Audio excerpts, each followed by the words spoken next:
এখন আমরা ছোট গল্প শুনব। রাজদীপ ভট্টাচার্য, মানস সরকার, অভিনন্দন সরকার ও কৃষ্ণেন্দু মুখার্জি, এদের গল্প আমরা শুনব। এই পর্বে সঞ্চালনা করবেন সিক্তা গোস্বামী। সিক্তাদিকে আমি মঞ্চে আমন্ত্রণ জানাচ্ছি, তিনি এই অংশটি পরিচালনা করবেন। কৃষ্ণেন্দু মুখোপাধ্যায় আমাদের এখানে আসতে পারছেন না, তার ব্যক্তিগত কিছু অসুবিধা হয়তো আছে। সে জায়গায় আমরা শ্রী উজ্জ্বল রায়কে ডেকে নেব স্টেজে। আমরা এখন মঞ্চে ডেকে নিচ্ছি রাজদীপ ভট্টাচার্য, মানস সরকার, অভিনন্দন সরকার এবং উজ্জ্বল রায়কে। আলোচক হিসেবে উপস্থিত থাকবেন অরিজিৎ মান্না এবং অরিন্দম গোস্বামী। অরিজিৎ মান্না এবং অরিন্দম গোস্বামীকেও আমি স্টেজে ডেকে নিচ্ছি। ডেকে নেব রাজদীপ ভট্টাচার্যকে। রাজদীপ ভট্টাচার্য প্রথম গল্প পড়বেন। পরিচয় দেওয়ার বিশেষ কিছু নেই। রাজদীপ ছোটোবেলা থেকেই লেখে এবং শিক্ষক। রাজদীপের গল্পই আমরা শুনে নিই, গল্পই গল্পকারের পরিচয়। কোথায় লিখেছেন, কত বড় বড় পত্রিকায় লিখেছেন, সেগুলো বোধহয় এই মুহূর্তে বড় কথা নয়। তার গল্পের পরিচয় আমরা, শ্রোতারা, দর্শকরা কিভাবে গ্রহণ করব সেটাই। আমি ডেকে নেব রাজদীপ ভট্টাচার্যকে। আমার গল্পের নাম কমন প্যাসেজ। মনন পত্রিকায় একটি লিটল ম্যাগাজিন প্রকাশিত হয়েছিল। গল্পের নাম কমন প্যাসেজ। এই নতুন প্রজন্মের ছেলেমেয়েদের একেবারে সহ্য করতে পারেন না সুবিমলবাবু। কোথাও কোনো ভালোবাসা নেই, মায়াদয়া নেই, সামাজিকতা নেই, ঐতিহ্যের প্রতি ন্যূনতম শ্রদ্ধাটুকুও নেই। যেন নিজেরাই সব বোঝে, শুধু আমি আর আমার পরিবারের বাইরে আর কিচ্ছু নজরে পড়ে না এদের। এত স্বার্থপর যে কী করে হলো এই প্রজন্মের ছেলেপুলে, তা ভাবলে অবাক হতে হয়। আসলে এই সব উষ্মার উৎপত্তি ঠিক পাশের বাড়িতে নবাগত পরিবারটিকে কেন্দ্র করে। সেই ৯-এর দশকের শুরুতে যখন সুভাষপল্লী সবে গড়ে উঠছে, তখন থেকেই সুবিমল মুখার্জি এখানকার বাসিন্দা। শুনেছেন আরও অনেক আগে থেকে সেই স্বাধীনতার যুগে গোটা এলাকাটাই ছিল সাধুখাদের ধান চাতাল। এক সময় ওপাশে কুমোরপাড়ার খালপথে হুগলি নদী হয়ে নৌকা বোঝাই করে গ্রামগঞ্জ থেকে আসত ধান। এখানে তাকে ভিজিয়ে সেদ্ধ করে মেশিনে তৈরি হতো চাল। আর ধান শুকোনোর জন্য গোটা এলাকা জুড়ে সিমেন্টের ঢেউ খেলানো চাতাল। তারপর ধানকল বন্ধ হয়ে গেলে দীর্ঘদিন অবহেলায় পড়েছিল এই সব জমি। অবশেষে মামলা মোকদ্দমা মিটিয়ে ছোট ছোট প্লট করে একদিন বিক্রি হয়ে গেল ধান চাতাল। সেখানেই কাঠা ৫ জমি কিনেছিল কুণ্ডুরা। তাদের কাছ থেকে আবার খানিকটা কিনে নেন সুবিমলবাবু। ফলে মূল রাস্তা থেকে একটা 6 ফুট চওড়া কমন প্যাসেজ, সেটাই ওই দুই পরিবারের যাতায়াতের পথ। এভাবেই চলছে বিগত ৩০ বছর। এই বাড়িতেই সুবিমলবাবুর সংসার জীবনের প্রকৃত শুরুয়াত। অবশ্য বিয়ে হয়েছিল সেই এজমালি ভাড়া বাসায় থাকতে, কিন্তু বিয়ের ২ বছরের মধ্যেই এখানে যা হোক করে মাথার উপর ছাদ তুলে চলে আসা। তারপর সুভাষপল্লীর এই বাসগৃহে একে একে দুই কন্যার আবির্ভাব, গুটি গুটি পায়ে তাদের বড় হওয়া, স্কুল কলেজ পার করা, সে একটা সময় গেছে বটে। পাশে মা বাবা ছিল বলেই প্রতিমা সবটা ম্যানেজ করতে পেরেছে। দুই মেয়ের বায়না, বায়নাক্কা, পড়তে নিয়ে যাওয়া, গানের ক্লাস, এমন হাজারো দায়িত্ব। বছর সাতেক আগে বড় মেয়ে অপর্ণার বিয়ে দিলেন রানাঘাটে, আর গত বছর ছোট মেয়ে মধুপর্ণাও বিয়ের পর থেকেই সেই হায়দ্রাবাদে। এর মধ্যেই এক ফাঁকে বাবা মা দুজনেই পরপারে চলে গেল মাত্র 2 বছরের ব্যবধানে। ফলে এই সমস্ত পারিবারিক স্মৃতির সঙ্গে আষ্টেপৃষ্ঠে জড়িয়ে আছে সুভাষপল্লীর এই বাড়ি।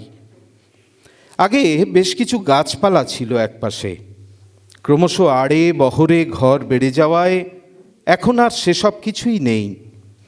শুধুমাত্র ওই মায়ের পোঁতা একটা গুলঞ্চ গাছ দাঁড়িয়ে আছে স্মৃতিচিহ্ন হয়ে।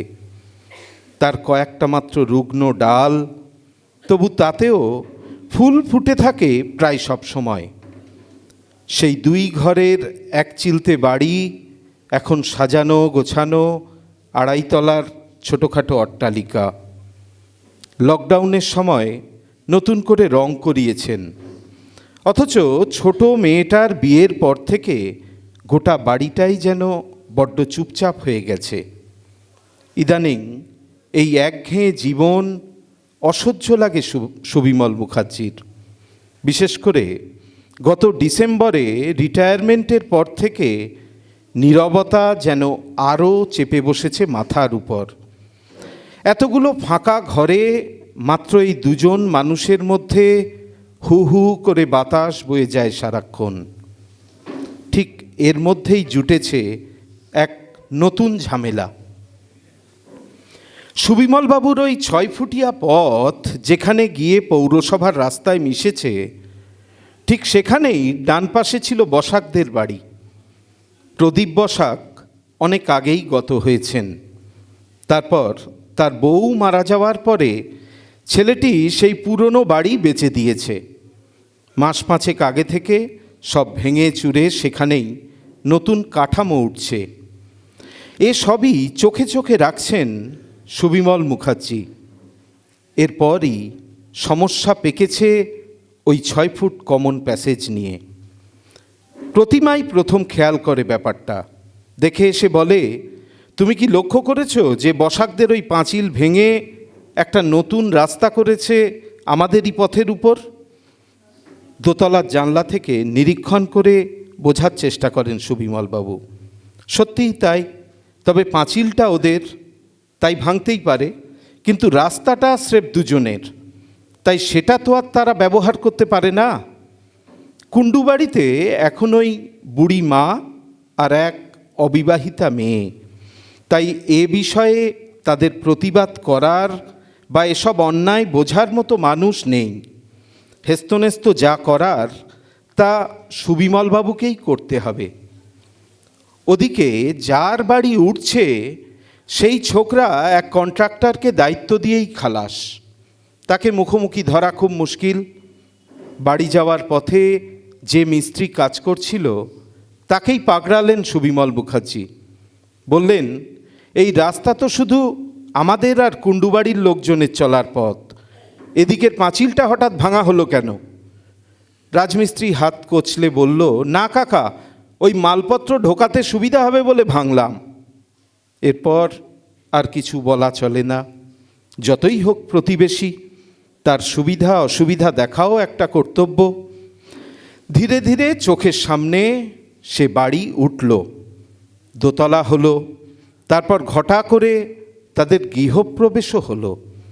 অবশ্য সুবিমলবাবু তাতে যাননি, প্রতিমাকেই পাঠিয়ে দিয়েছিলেন। সব শেষে সপ্তাহখানেক আগে হঠাৎ সেই পাঁচিলের ভাঙা অংশে একটা গেট বসিয়ে দিল ওই ছোকরা। এখান থেকেই যাবতীয় ঝামেলার সূত্রপাত।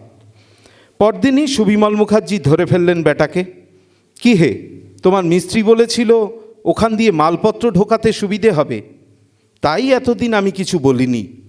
কিন্তু আমাদের এই কমন প্যাসেজে তুমি গেট বসালে কোন আক্কেলে? ছোকরা কম তেড়েতে নয়, বলল, ও গেট আমরা ব্যবহার করব না কাকু, এমনি বসানো। তা তো হয় না, তুমি দুদিনের মধ্যে গেট খুলে যেমন পাঁচিল ছিল তুলে দাও, না হলে আমি অন্য ব্যবস্থা নেব।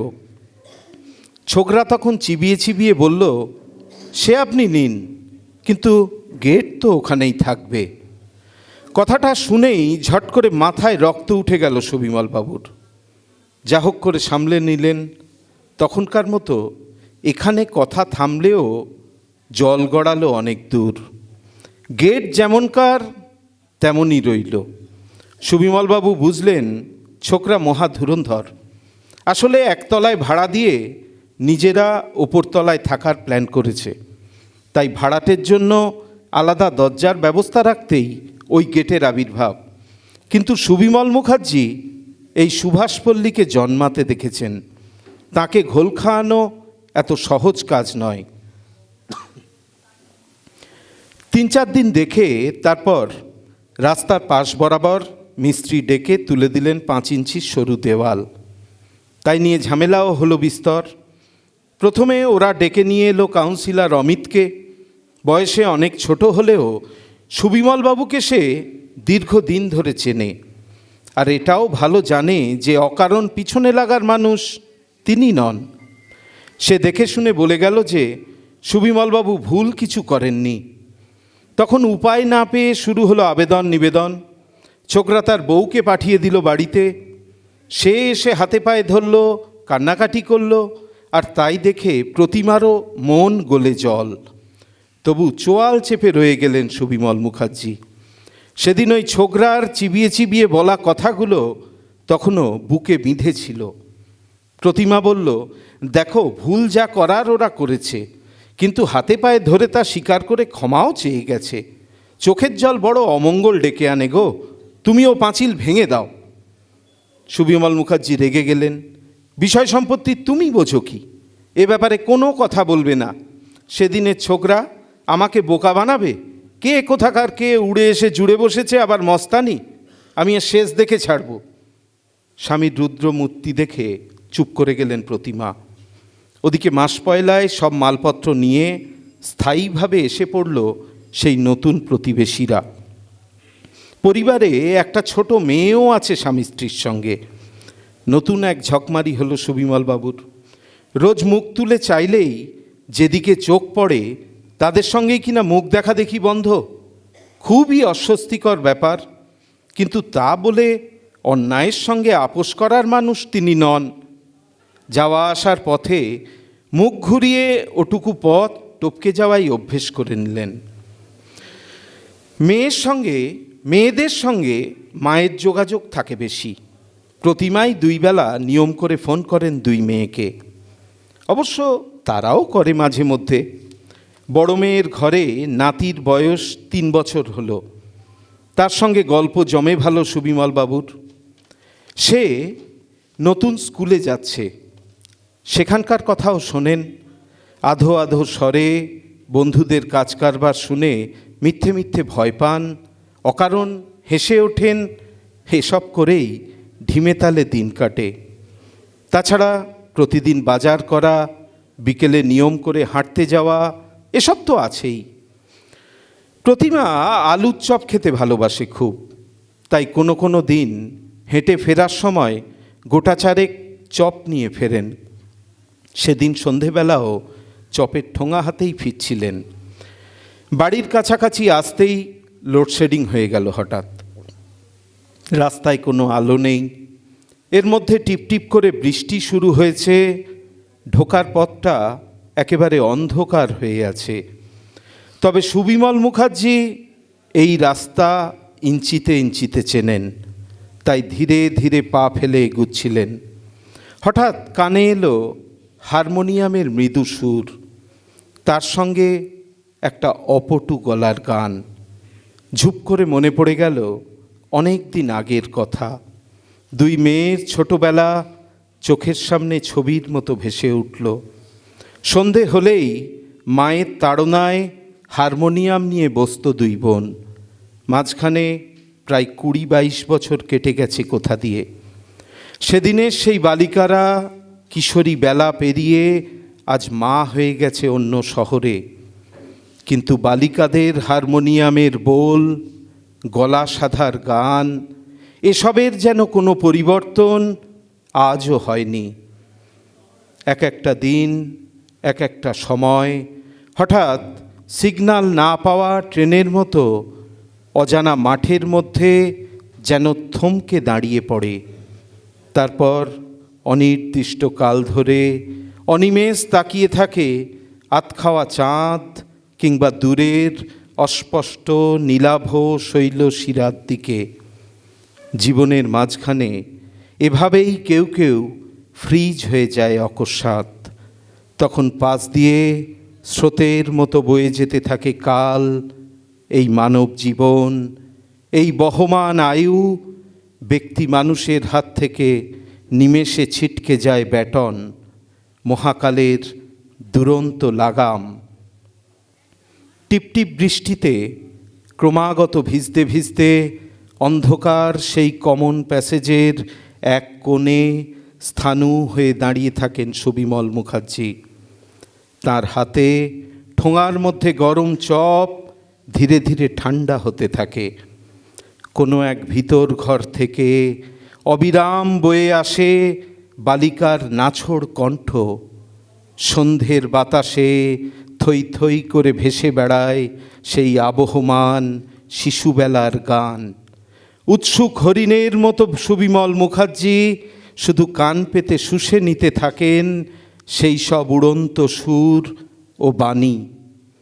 অনেক দিন পরে পাঁচিলের ওপারে মুখ তুলে তাকান সুবিমলবাবু।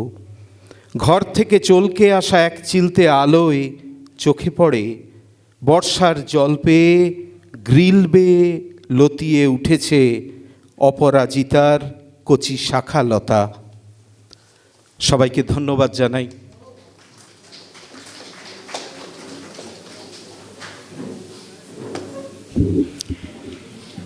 রাজদ্বীপের কলম বড় মায়াবী, মায়ায় আচ্ছন্ন করলো সকলকে। আমার মনে হয় ওই যে ফ্রিজ হয়ে গেছে সময়, এটাই বোধহয় সত্য। কোনো এক সময় মানুষ ফিরতে চায় কোনো মুহূর্তে, সুবিমলবাবু সেখানেই ফিরেছিলেন। আমি এখন অরিন্দম গোস্বামীকে ডাকবো এই গল্পটি নিয়ে আলোচনা করার জন্যে, এবং অরিন্দম গোস্বামীকে অপেক্ষা করতে বলবো মঞ্চে, পরে আরও লাগবে। রাজদ্বীপের গল্প কমন প্যাসেজ আমরা সবাই শুনলাম। মানে রাজদ্বীপ যখন গল্পটা শুরু করেছিল তখন কিছু নড়াচড়া, কিছু আওয়াজ শোনা যাচ্ছিল। এটা রাজদ্বীপের কৃতিত্ব যে যখন অর্ধেকটা ও পড়ে ফেলল তখন হল পুরো নিস্তব্ধ হয়ে গেল, এবং এই নিস্তব্ধতা চলল যতক্ষণ না গল্পটা শেষ হয়। এটা আমার অবজারভেশন শুধুমাত্র, আমি কিছু এর থেকে কিছু প্রমাণ করতে চাইছি না।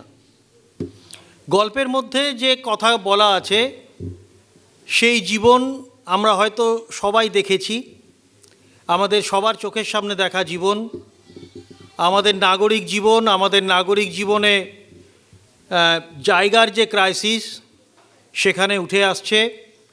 সেখানে খানিকটা জোর খাটানোর একটা প্রচেষ্টা, কাউন্সিলরকে ডাকা ইত্যাদি তো যেমন রয়েছে একদিকে, এইগুলো সবই গল্পের আবহ হিসাবে ব্যবহার হয়েছে। দুই মেয়ের বিয়ে, দুই মেয়েরই অন্য জায়গায় চলে যাওয়া, মাঝে মধ্যে মায়ের সঙ্গে কথাবার্তা, এইগুলোও আবহই এই গল্পের ক্ষেত্রে, কারণ এরা কেউই গল্পের মুখ্য চরিত্র নয়। গল্পের যে মুখ্য চরিত্র সে কিন্তু মাঝে মাঝেই গল্পের মধ্যে আসছে।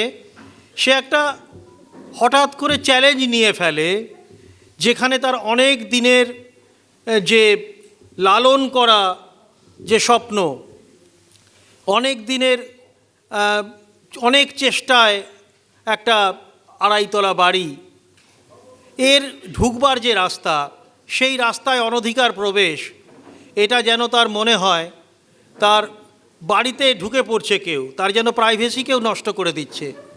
এই যে ভাবনা, হতে পারে এটা একদম টিপিক্যাল একটা মধ্যবিত্ত ভাবনা, হতে পারে যে এই ভাবনার মধ্যে কিছুটা পশ্চাৎপদতা আছে, হতে পারে যে এই ভাবনা আমাদের চারপাশের যে সামাজিকতা, সেই সামাজিকতার সঙ্গে সেরকমভাবে মিশ খায় না।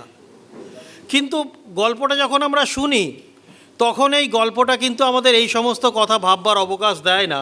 কারণ তার পরেই রাজদীপ তার অননুকরণীয় যে ভাষা, এই গল্পের মধ্যে ভাষা একটা খুব বড় ভূমিকা আছে। এই যে হু হু করে বাতাস বয়ে যায়, এর মধ্যে দিয়ে যে নিঃসঙ্গতা রাজদীপ আঁকে, বা সিগন্যাল না পাওয়া ট্রেনের মতো ফ্রিজ হয়ে যাওয়া যে ভাবনা, এই সমস্ত কথা যেখানে বলে, সেইখানেই একটা টেক্সটের পাশাপাশি একটা সাবটেক্সট, একটা আল্ট্রা টেক্সট, এগুলো সব তৈরি হয়ে যায়। আমরা গল্পের অনেক সময় এইগুলোতেই মনে হয় রাজদীপ একটু থামো, এই যে ভাষা তুমি বললে, এই চিত্রগল্পটা আমরা একটু তাড়িয়ে তাড়িয়ে উপভোগ করে নিই, তারপরে তুমি বাকি গল্পটা বলো। এটা হয়তো মানে এরকম হতেই পারতো যদি আমার হাতে টেক্সটটা থাকতো, আমি 1.5-2 মিনিটের একটা পজ নিতাম এবং এইটা একটু ভালো করে চেটে পুটে আস্বাদন করবার চেষ্টা করতাম। যাই হোক, তারপরেই আমরা চলে আসি গল্পের একদম শেষে। গল্পের মধ্যে খুব মায়াবী ছোঁয়া আছে। রাজদীপ কবিতা মূলত লেখে, কবির লেখা গদ্য এইটা আমাকে খুব টানে। আমার প্রায়শই মনে হয় যে কবিরা যে গদ্য লেখেন, আমরা যারা শুধু গল্প লিখি সেইখানে বোধহয় পৌঁছাতে পারি না। কোথায় কোথায় যেন একটা বাড়তি সুবিধা তারা পান, এই বিশেষ কিছু সুবিধা, এইটা আমরা প্রায়শই, আমি এটা কিন্তু লক্ষ্য করি। এবং সেই জন্যে এই যে মায়া, যে মায়াতে ওই রিটায়ার্ড ভদ্রলোক তার স্ত্রীর জন্যে, বহুদিনের পুরনো স্ত্রী, তার জন্য একটি চপ কিনে আনেন এবং এই চপটা যাতে গরম থাকে, ঠান্ডা না হয়ে যায়, এর মধ্যে যে একটা বিষয়, হাতে চপের ঠোঙা, লোডশেডিং, তার মধ্যে আমরা ভাবছিলাম যে হয়তো কোনো দুর্ঘটনা ঘটে যাবে। আমরা চারপাশে যে সমস্ত কাজ, আমাদের কর্ম আমাদের কাছে আসে, যা রিপোর্ট পাই, তাতে আমরা একটা আশঙ্কিত হচ্ছিলাম। রাজদীপ কিন্তু সেই সহজ রাস্তায় হাঁটলো না। এটাই রাজদীপকে আমার মনে হয় এই গল্পটাকে বিশেষ করেছে। এবং যেখানে আমরা ভাবছিলাম যে কোনো আক্রান্ত হওয়ার একটা ঘটনা হয়তো ঘটে যেতে পারে এই রকম একটা জায়গায়, সেখানে হারমোনিয়ামের একটা সুর রাজদীপ শুনিয়ে দিল এবং দেখিয়ে দিল যে এই আক্রান্ত হওয়ার যে সম্ভাবনা, তার থেকে হারমোনিয়ামের সুর কতটা বেশি আমাদের আক্রান্ত করতে পারে, কতটা বেশি আমাদেরকে আরও সঙ্গে নিতে পারে। এবং ওই যে তার পাশে যে রাজদীপ সমস্ত কাজগুলো করে রেখেছে, শুধু 2 মেয়েকে তো সে আঁকেনি, 2.5 বছরের একটা নাতনিকেও এঁকেছে। এই যে পরম্পরা, এই পরম্পরার মধ্যে ওই হারমোনিয়ামের সুর, ওই অপটু গলার গান, এটা কোথায় যেন পুরোপুরি যেন খাপ খেয়ে গেল, যেন আর কিছু আমাদের বলতে হলো না যে এটা তুমি হঠাৎ করে এনেছো, না, এরকম বলতে হলো না।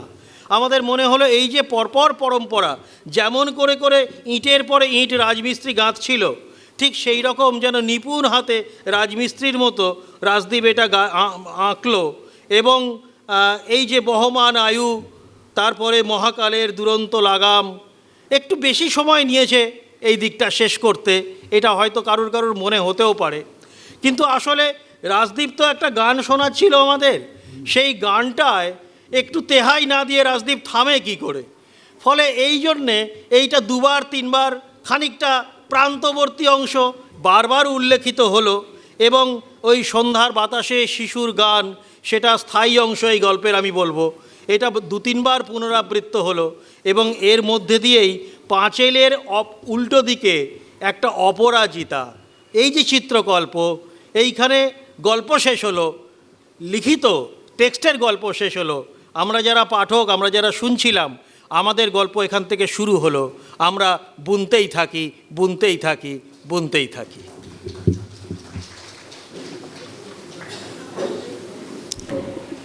ধন্যবাদ জানাই অরিন্দম গোস্বামীকে, খুব সুন্দর করে আলোচনা করলেন গল্প।